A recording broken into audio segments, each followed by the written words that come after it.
Ternyata ada satu minuman sederhana dari dapur Anda yang bisa ratakan perut dalam 10 hari tanpa olahraga berat. Sukai video ini dan berlangganan agar kita bisa saling mendukung dalam perjalanan menuju sehat di usia emas. Halo pemirsa, hari ini kita akan membahas edukasi kesehatan penting untuk lansia. Mari kita lihat tips berikut. Masalah yang tak kunjung selesai setiap pagi. Sebelum matahari benar-benar naik, Bu Ratna selalu bangun lebih dulu daripada suara ayam tetangga.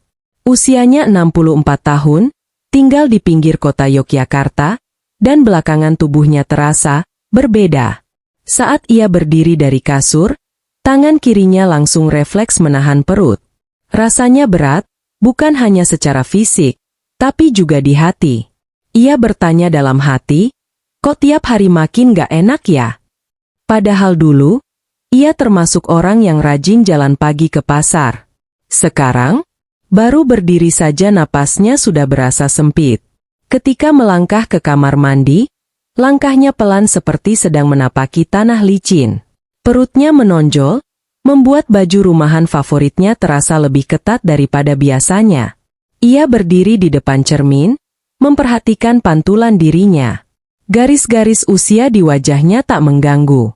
Keriput bukan masalah, tapi bentuk perutnya, itu yang bikin hatinya ciut.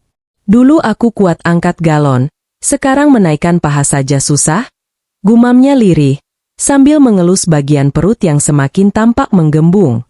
Bukan hanya soal bentuk tubuh. Rasa begah dan penuh itu muncul hampir setiap hari. Kadang disertai suara, krok-krok, dari dalam perut, seolah ada truk mogok di dalam sana. Setiap kali sarapan, ia merasa seperti baru saja makan satu piring besar, padahal baru 2 sendok bubur. Dan anehnya, semakin ia mencoba mengabaikan rasa tidak nyaman itu, semakin tubuhnya memberi sinyal bahwa ada sesuatu yang tidak beres. Tapi ya begitulah, seperti banyak lansia lain di Indonesia, ia memilih sabar, berharap besok pasti hilang. Namun hari itu berbeda. Saat ia hendak menyapu halaman, perutnya tiba-tiba terasa mengeras dan menekan. Ia berhenti, berdiri diam beberapa detik. Tangannya yang memegang gagang sapu mulai gemetar sedikit. Bu Ratna menghela napas, merasa tubuhnya tak lagi seperti dulu. Ini nggak bisa dibiarkan, pikirnya. Untuk pertama kalinya setelah sekian lama, ia mulai mempertimbangkan bahwa mungkin ini bukan sekadar biasa bagi orang seusia saya. Ada sesuatu di balik perut buncit dan rasa tidak nyaman yang terus menghantuinya. Dan disinilah perjalanan barunya dimulai. Usaha yang belum berbuah.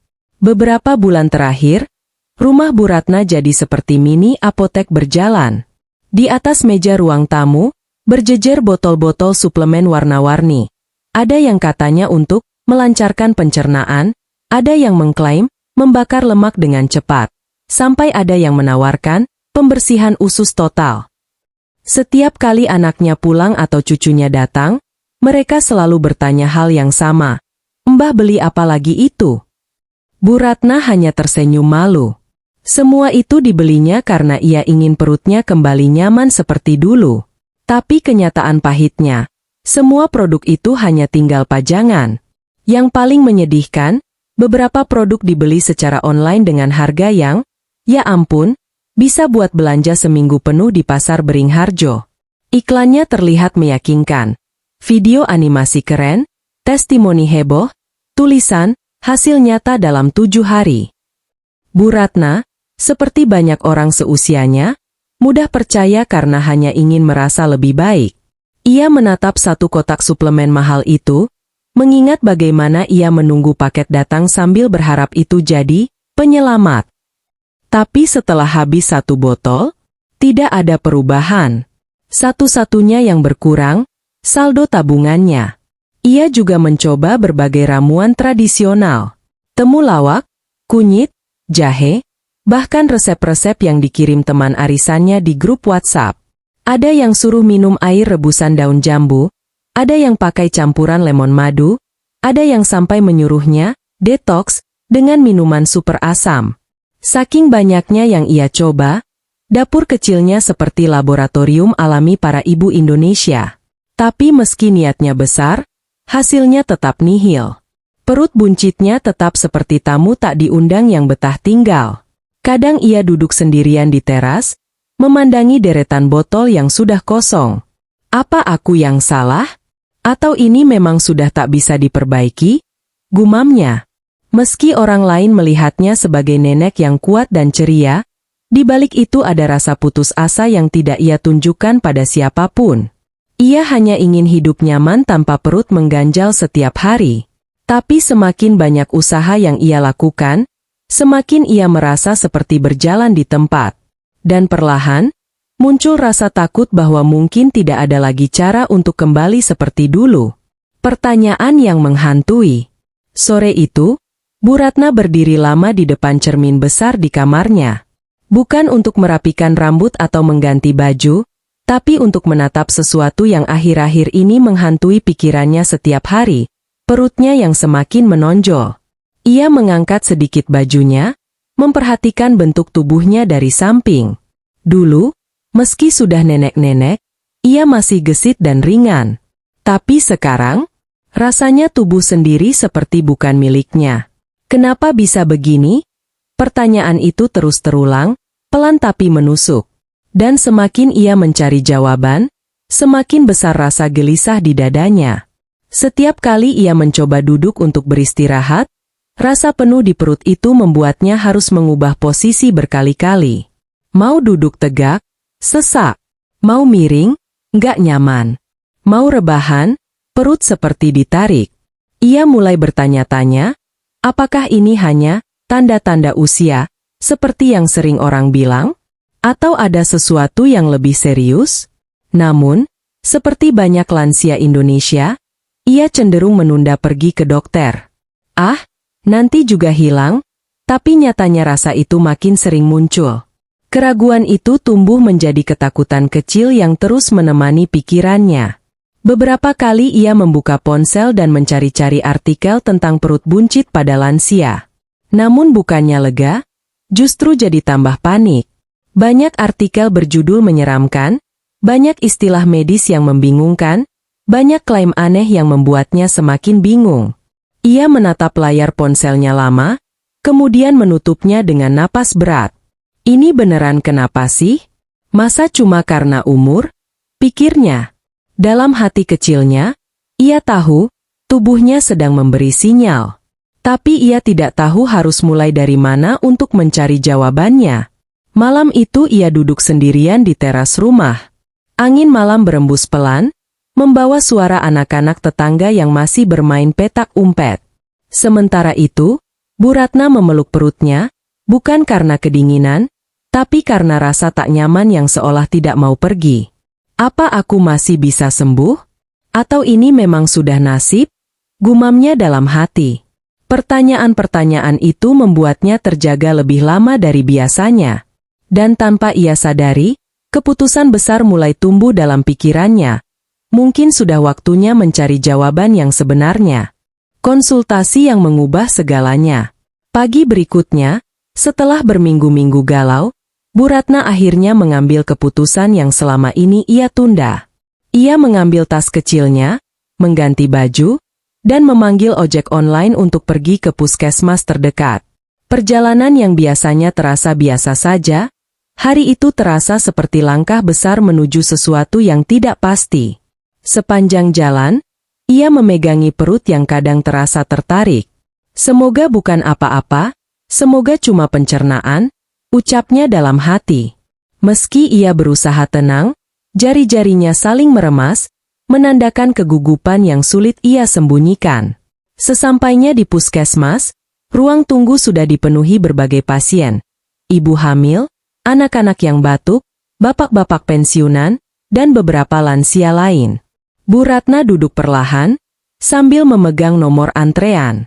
Di depannya, televisi kecil memutar berita pagi, tapi fokusnya tak kemana-mana. Ia sesekali menarik napas panjang, mencoba menenangkan diri. Ketika perutnya kembali terasa penuh, ia memegangnya sambil berharap dokter nanti bisa memberikan jawaban. Jawaban yang selama ini ia cari di antara suplemen, ramuan, dan pikiran sendiri yang tak menentu. Ketika nomornya dipanggil, jantungnya berdetak lebih cepat dari biasanya.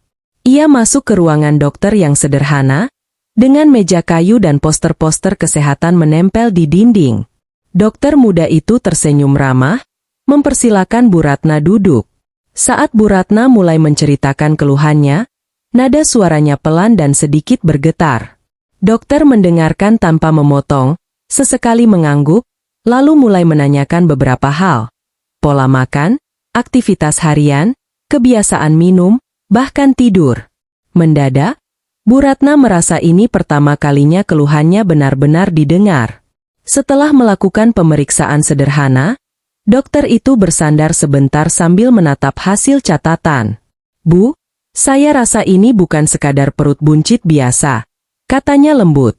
Kata-kata itu membuat Bu Ratna menelan ludah. Dokter lalu menjelaskan bahwa usia, pola makan, dan melambatnya pencernaan bisa membuat perut terasa penuh dan membesar, meski bukan karena lemak saja. Penjelasan itu menampar Bu Ratna dengan rasa lega dan takut sekaligus. Ini baru awal, tapi setidaknya, ia tidak lagi berjalan dalam gelap. Ada jawaban, ada arah, dan ada harapan. Dokter bongkar penyebab utama.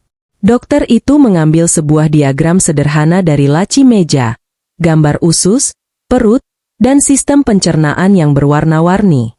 Ia memutarnya agar Bu Ratna bisa melihat dengan jelas. Begini, Bu Ratna, banyak orang mengira perut buncit itu cuma soal lemak. Padahal, pada usia di atas 50, hal pertama yang berubah justru mesinnya, bukan lemaknya. Ia mengetuk gambar usus pelan. Pencernaan melambat. Gas gampang terjebak. Pergerakan usus tidak seaktif dulu. Bu Ratna mengangguk pelan, mencoba mencerna segala informasi baru itu. Selain itu, dokter melanjutkan sambil menulis sesuatu di kertas. Otot-otot di area perut mulai melemah seiring bertambahnya usia. Ia mengangkat tangannya, memperagakan bagaimana otot yang lemah membuat perut mudah menonjol meski bukan lemak yang banyak. Kalau ototnya longgar, Bu, isinya terdorong ke depan. Jadi kelihatannya buncit, padahal kadang cuma karena otot yang gak kuat lagi menahan. Penjelasan itu membuat Bu Ratna terdiam. Selama ini ia menyalahkan makanan, usia, bahkan hormon, tidak terpikir bahwa otot juga punya peran besar. Dokter itu kemudian menatapnya dengan serius namun tetap lembut. Yang ketiga ini yang paling sering saya temui, katanya. Perut ibu terasa penuh karena pencernaan lambat. Makanan yang masuk tidak bergerak secepat dulu, jadi terasa seperti menumpuk. Nah, itu yang bikin kembung, begah, dan buncit. Bu Ratna memegang perutnya refleks. Rasanya semua yang dokter katakan sangat cocok dengan apa yang ia rasakan. Jadi bukan cuma masalah berat badan? Tanyanya. Dokter tersenyum tipis. Bukan, Bu. Ini tentang fungsi tubuh, bukan angka timbangan. Setelah menjelaskan semuanya, dokter menutup mapnya lalu bersandar. Tapi kabar baiknya, kondisi ini bukan sesuatu yang harus dibiarkan. Ada cara untuk membantu pencernaan bergerak lagi, mengurangi penumpukan gas, dan membuat otot perut bekerja lebih baik. Bu Ratna menatap dokter itu dengan campuran lega dan penasaran. Caranya apa, Dok? Tanyanya. Dokter tersenyum, seolah sengaja memberi jeda dramatis. Sederhana, Bu. Jauh lebih sederhana dari semua suplemen mahal yang ibu beli selama ini. Dan cukup dilakukan setiap pagi. Solusi sederhana yang terlupakan. Dokter berdiri dari kursinya dan membuka laci kecil di belakang meja. Ia mengambil sebuah gelas transparan, lalu mengisinya dengan air hangat dari dispenser. Bu Ratna, ini dia langkah pertama yang sering disepelekan, katanya sambil mendorong gelas itu pelan ke arah Bu Ratna. Air hangat? Serius, Dok? Tanya Bu Ratna hampir tidak percaya. Selama ini ia mencoba berbagai minuman rumit, bahkan yang rasanya seperti obat pahit, tapi tak pernah terpikir bahwa air hangat biasa bisa punya peran penting. Dokter mengangguk mantap. Iya, Bu. Sesederhana itu. Dokter kemudian menjelaskan sambil duduk kembali. Air hangat membantu merilekskan saluran pencernaan, memperlancar gerakan makanan, dan mengurangi penumpukan gas. Ia membuat gerakan melingkar dengan tangannya, seperti alur air yang mengalir. Saat ibu minum ini setiap pagi, usus bisa bangun lebih cepat. Tidak kaget, tidak kaku. Bu Ratna memperhatikan gelas itu lama, seolah sedang melihat sesuatu yang selama ini ia lewatkan. Ia mengingat bagaimana setiap pagi ia langsung minum kopi atau teh manis, dua hal yang ternyata justru bisa membuat perutnya makin tidak nyaman. Selain itu, dokter melanjutkan sambil tersenyum, kebiasaan ini membantu mengaktifkan otot-otot perut secara alami. Bukan untuk mengecilkan dalam semalam, ya Bu, tapi membantu agar ototnya tidak makin malas. Bu Ratna tertawa kecil, merasa tersindir tapi juga tersadarkan. Selama ini ia berharap perubahan besar dari solusi yang rumit, padahal tubuhnya hanya butuh dimulai dengan sesuatu yang ramah. Jadi, air hangat saja sudah cukup buat memulai semua ini, tanya Bu Ratna. Dokter menjawab, untuk awal, iya, dan untuk usia ibu, ini justru yang paling aman. Saat menggenggam gelas itu, Bu Ratna merasakan sesuatu yang aneh, bukan panasnya air, tapi rasa harapan baru.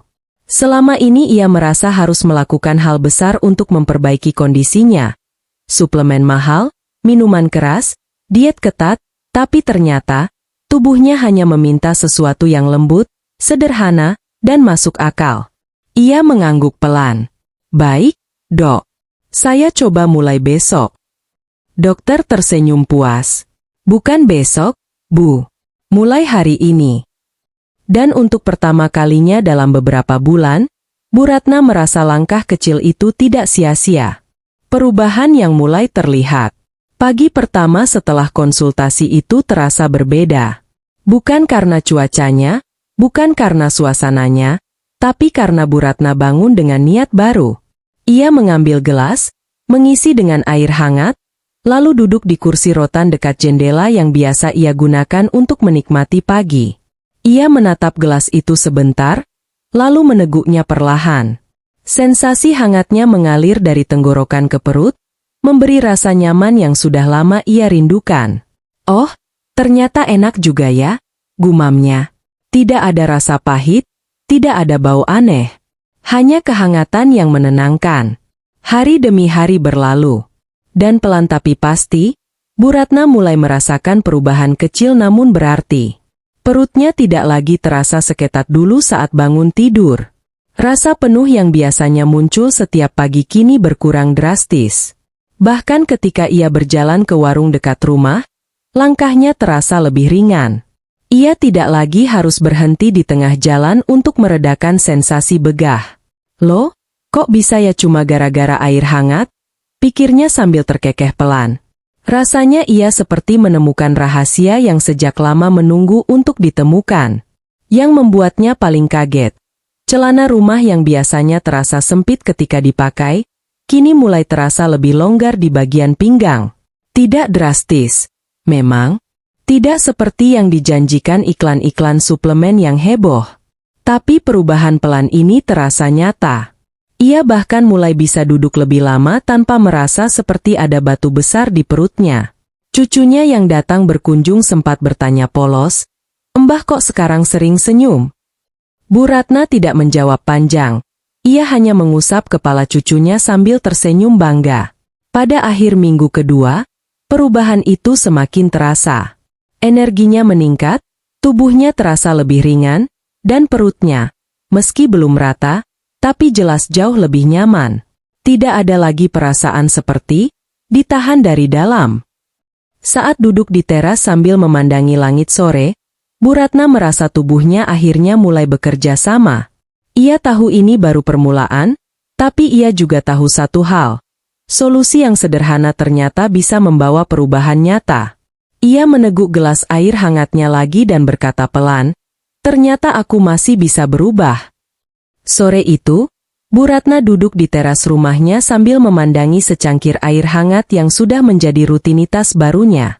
Ia tersenyum kecil, bukan karena perutnya langsung rata atau bentuk tubuhnya berubah drastis, tapi karena ia akhirnya merasa tubuhnya mendengarkan. Tidak ada lagi rasa penuh yang mengganggu setiap hari, tidak ada lagi nyeri kecil yang membuatnya gelisah, dan yang paling penting, ia merasa lebih hidup. Ia menatap gelas itu dan berpikir, kalau aku saja bisa mulai dari langkah sekecil ini, orang lain pasti bisa juga. Ia teringat bagaimana dulu ia mencoba banyak hal, suplemen mahal, ramuan aneh, diet yang bikin pusing, tapi tidak ada yang benar-benar bertahan. Dan betapa banyak orang di luar sana mungkin mengalami hal yang sama, merasa tersesat, bingung harus mulai dari mana, bahkan takut datang ke dokter karena khawatir mendengar berita buruk. Bu Ratna merapikan jilbabnya, lalu berkata pada dirinya sendiri, kalau aku tahu cara sederhana ini dari dulu, mungkin aku nggak perlu repot-repot buang uang. Sebuah kalimat yang sederhana, tapi jujur. Ketika cucunya datang menghampiri, ia spontan tertawa kecil. Mbah kok sekarang ceriaan? Tanya cucunya polos. Bu Ratna mengusap kepala kecil itu sambil berkata, Mbah cuma lagi sehat, nak. Jawaban sederhana, tapi dalam. Banyak orang tidak sadar bahwa perubahan besar sering dimulai dari kebiasaan kecil yang rutin. Bu Ratna merasa sudah saatnya berbagi, agar orang-orang seusianya tidak merasa sendirian dalam masalah yang sama. Ia ingin mereka tahu bahwa ada harapan, dan itu bisa dimulai bahkan dari sesuatu sesederhana segelas air hangat.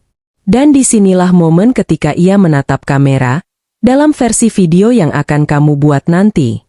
Suaranya lembut tapi tegas. Kalau kamu juga ingin tahu cara lengkapnya, tulis komentar, saya mau. Jangan lupa like videonya supaya lebih banyak orang tua yang bisa merasakan manfaatnya. Dan subscribe, biar kamu nggak ketinggalan tips lain yang sederhana, tapi manjur. Senyum kecilnya mengakhiri video, memberi penonton rasa hangat dan harapan.